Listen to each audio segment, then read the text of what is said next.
Nzembo ya Beni est disponible en lingala et en anglais. Ceci est l'épisode en lingala.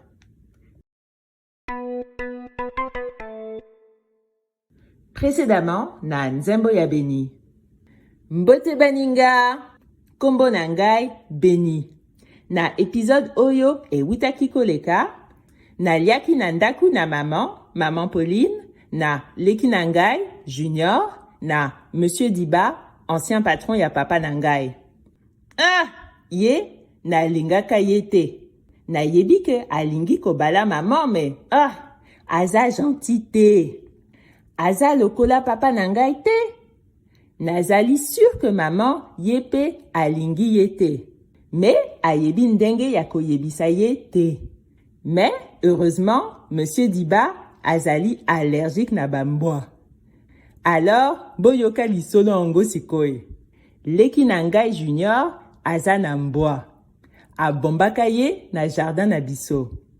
Maman ayebi te me ngai na yebi.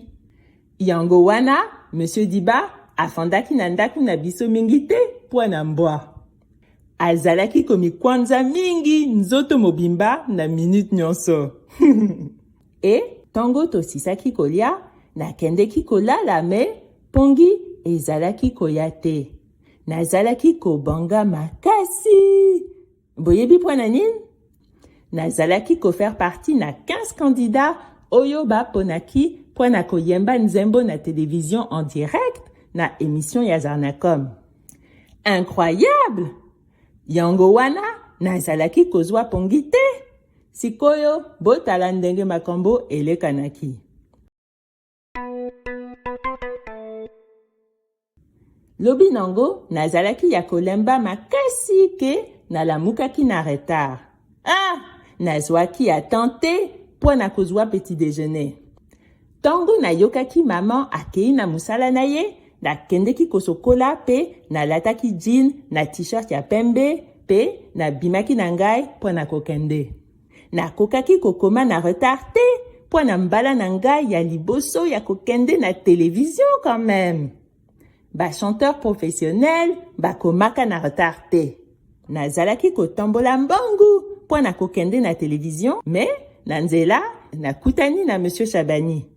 Monsieur Chabani azali voisin na biso oyo apesaka mpondu na balégume na maman na ngai. Musala na ye ezalaka koteka bajournaux na nzela.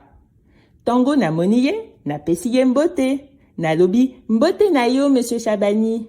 Ye pe azongiseli ngai mbote Beni. Po na nini ozo tombola mbongo na tongo boye. E nayebisi ye, nazokende epai ya camarade na ngai Jessica. Monsieur Chabani alobi, vraiment? E ngai nalobi, oui.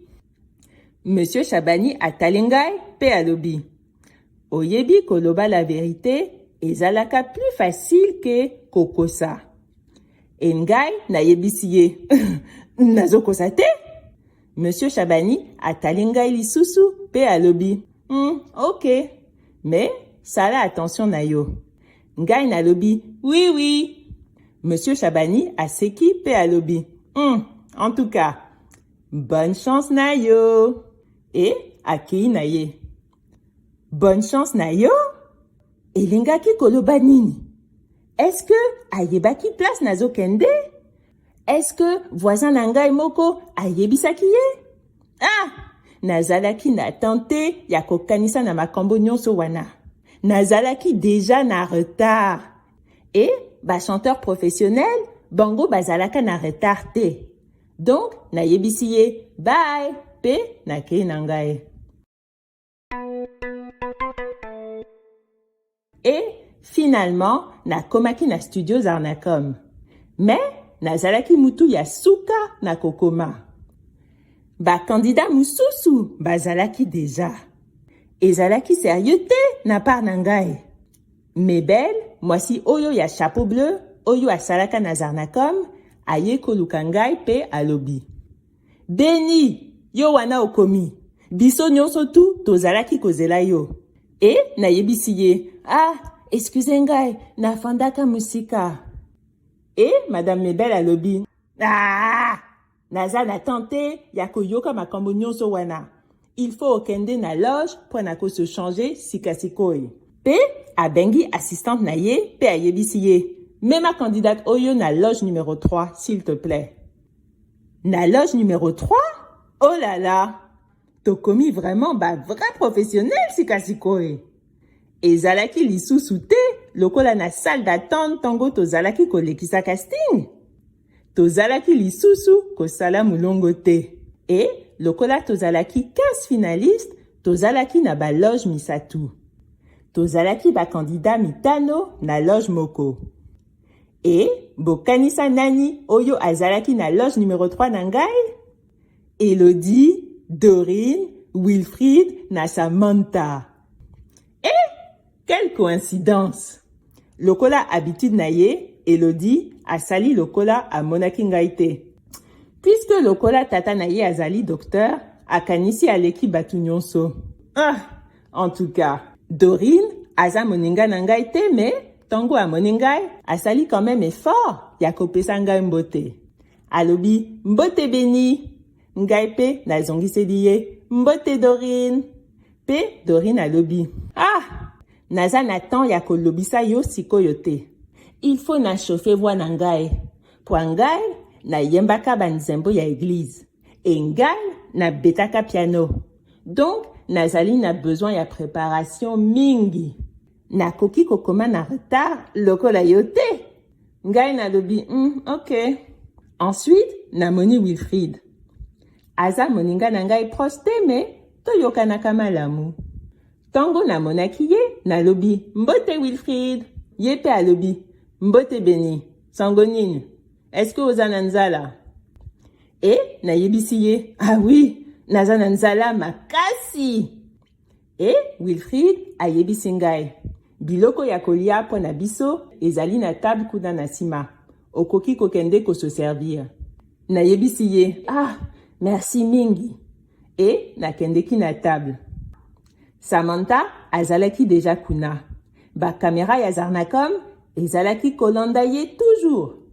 Azalaki kitoko na mesh na ye ya pembe milai pe ba bracelet na biloko ya matoi ya or. Azalaki lisusu na ba bijoux ebele ke mukolo tolekisaki casting. Nalingaki kopesa ye mbote pe na solola na ye, mais azalaki kosolola na ba cameraman ya Zarnacom. Donc, na bandaki kolia. Naliaki ba mikate na mwamba. Et na melaki jus d'orange ya jusa. Boyebi, jus wana oyo basalesaka publicité. Jusa, okomela jus yango. Ezalaki kitoko. Ensuite, Madame Mebel a bengingai pe alobi. Beni, yaka awa. Il faut basala yo maquillage, ba kangayo suki pe opona babilamba oyo okolata. Émission Eko Banda dans moins d'une heure. Et Monsieur Arthur Mvula akoya kopesa bino mbote. Toza natan ya ko perdre te. Oh là là, boyoki makambo oyo alobi? Na kozwa professionnel ya maquillage, professionnel ya coiffure, professionnel ya bilamba. Incroyable! Nazalaki komi mona déjà lokola star. Mais, Monsieur Mvula, azalaki nani? Oyo Madame Mebel, alobaki po nakoya kotala biso. Ngai, na yebaki yete? Et, nakanisi ke bino pe, boyebi yete. Bon, nako explique bino. Monsieur Mvula Arthur, azalaki propriétaire ya Luxumor. Luxumor, ezali compagnie ya babijou, oyo azali ko sponsoriser compagnie ya Zarnacom mbula nyonso. Apesaka mbongo ebele na Zarnacom po a organiser ba émission wana. Pendant que biso, tozalaki na ba loge na biso, Monsieur Mvula Arthur azalaki na 18e étage na Monsieur Augustin Sergio. Monsieur Augustin Sergio, yende président ya Zarnacom. Bango mibale, bazalaki ko solola makambo ya business. Monsieur Augustin Sergio, azalaki koloba. 5 millions ya batu, bakolanda émission en direct na biso. Zarnacom, ako bimali susu chaîne de télévision numéro 1. Ezali vraiment malamu. Et Monsieur Mvula Arthur alobi. Ezali très bien. Tozali ba partenaire ya malamu. Pe asekaki pe alobi. Boyebi makambo oyo okosala, n'est-ce pas? Mbula oyo, nièce nangai, Samantha, yende, il faut à gagner. Nazali ko konte na bino. Et Monsieur Augustin Sergio alobi. Bien sûr, problème ezate. Ba vote et kozala na faveur na ye. Okoki ko konte na ngai. Monsieur Mvula Arthur aseki lisusu pe alobi. Très bien. Sikoyo, il faut nakende kopesa mbote na ba candidat. Na lingaka kotala bilongi oyo ya batu, oyo bako perdre.